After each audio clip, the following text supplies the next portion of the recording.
Okay, so welcome back to the deep dive, everybody, for another really fascinating deep dive. This time we're going into some pretty intense material.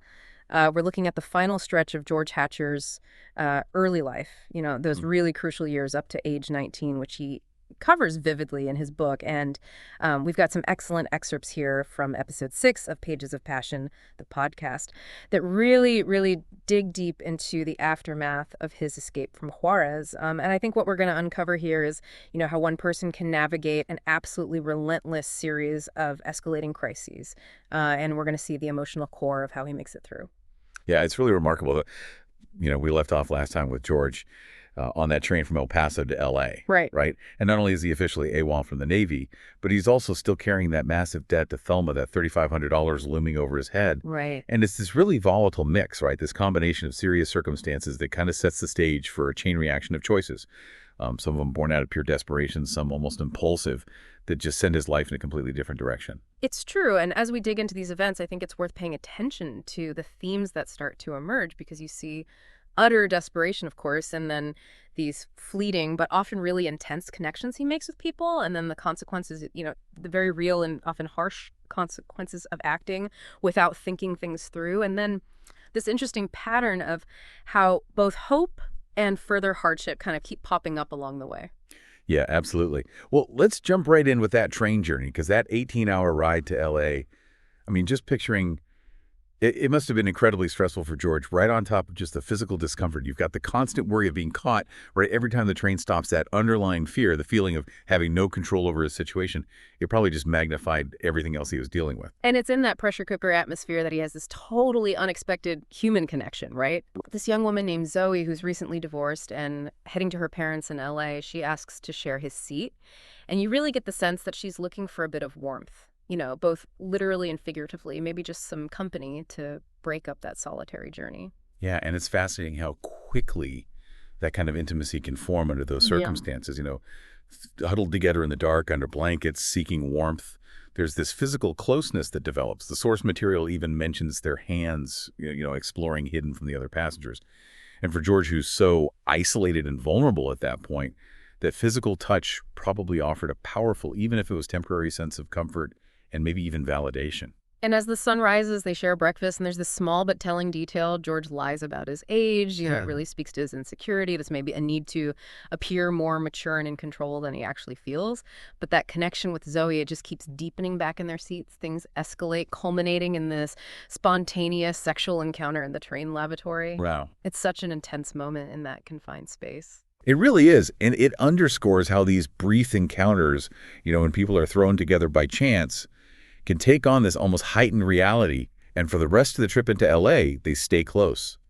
Zoe even rests her head on George's shoulder. Yeah. This brief but powerful connection, it obviously leaves a mark on both of them. And when they arrive at Union Station in L.A., they exchange their parents' phone numbers before going their separate ways.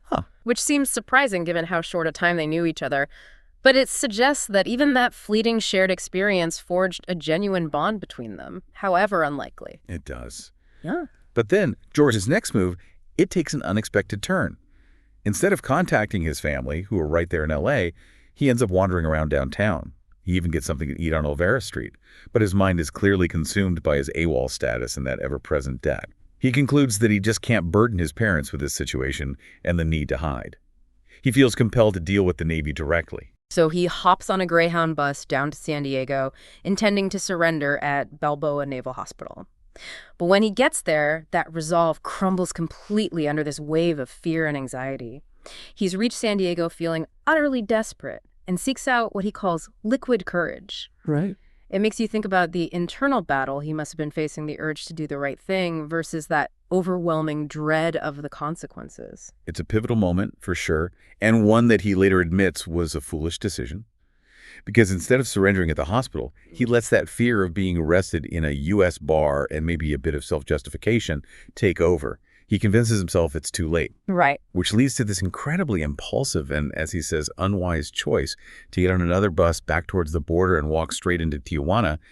It's almost as if he's running towards trouble instead of away from it. And that choice has immediate consequences. Yeah. He ends up in a Tijuana bar, drinking heavily, even buying drinks for others. But when the bill comes, and it's described as substantial, he's $80 short and tries to pay with a check from his defunct Juarez business. Oh no. Predictably, the bar refuses it, and the argument that follows escalates quickly, leading to his arrest by the Tijuana police. The details of his time in that Tijuana jail are really harrowing. He's thrown into a cell that's described as unimaginably filthy, reeking of human waste, and dangerously overcrowded. He witnesses some disturbing things and endures 5 days with practically no food or water.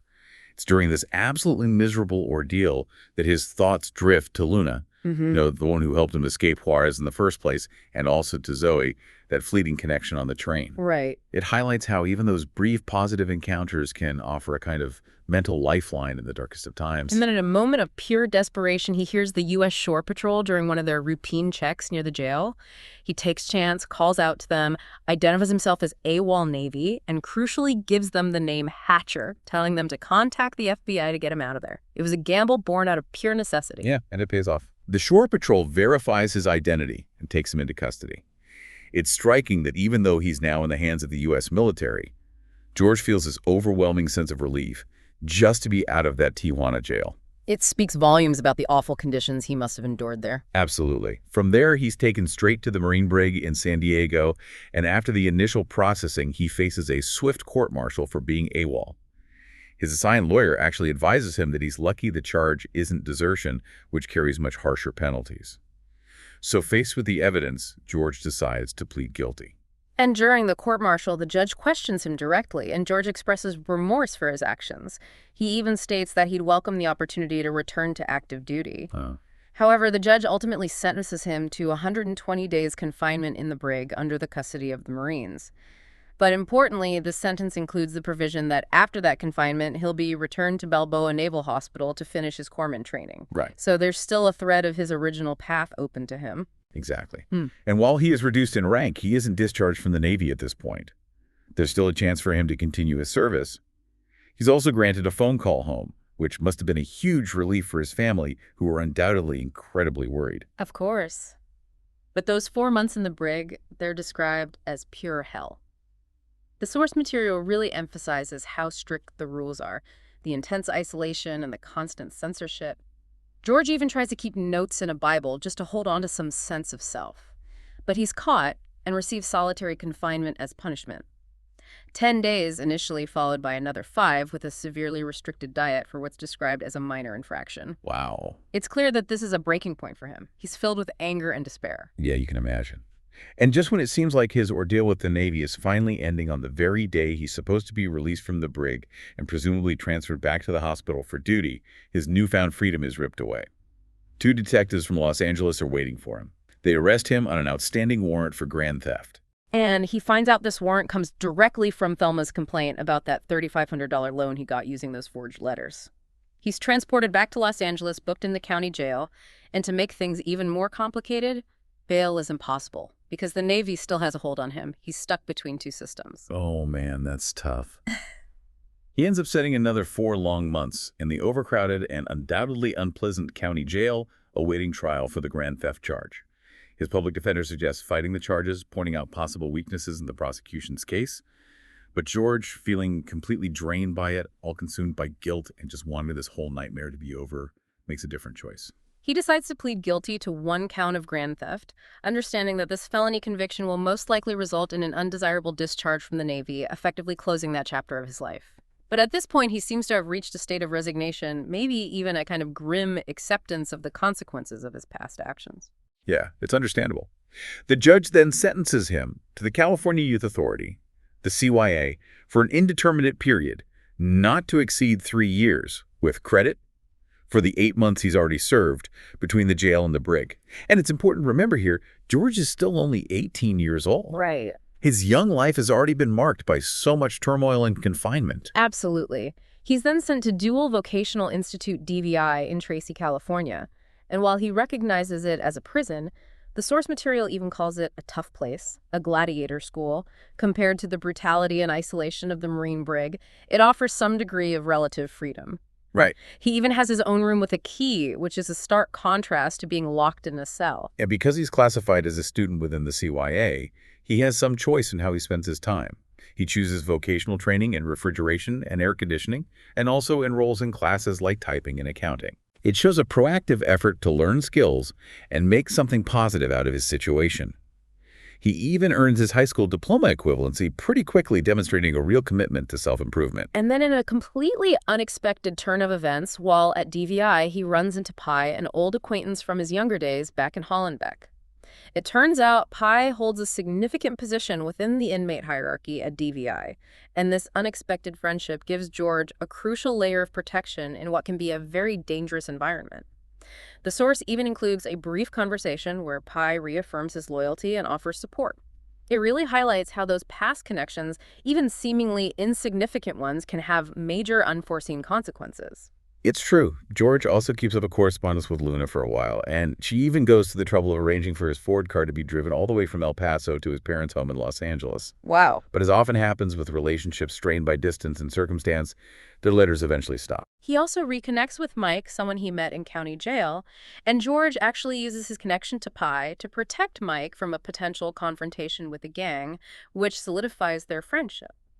Mike even ends up joining George in the refrigeration class. It seems like George is learning to navigate this new environment, building alliances, focusing on self-improvement as a means of survival. He avoids trouble and relies on Pi's network for safety. Smart. After nearly 14 months at DVI, having completed his vocational training and maintained good behavior, he's finally granted release by the parole board. And his total time incarcerated between the Brigg County Jail and DVI adds up to a significant 21 months. Upon release, he's given some basic clothing, a meager $30, and a bus ticket back to Los Angeles. He must have felt like he'd been through the ringer. I can't imagine. His family meets him at the bus station, and the source material emphasizes his immense joy at seeing his little sister Mary again. It's a touching reminder of those family ties that endured through all his struggles. Absolutely. Back in his old room at home, the room that once belonged to Patty, the memories of their relationship are strong.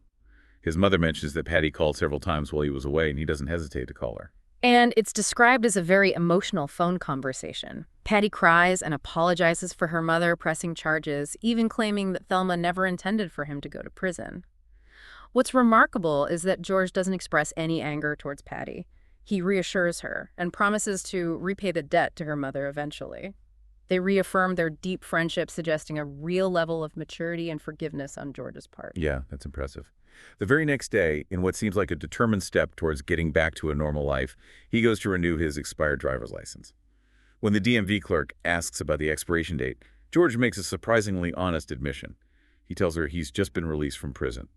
And impressed by his candor, she renews his license without even requiring a driving test.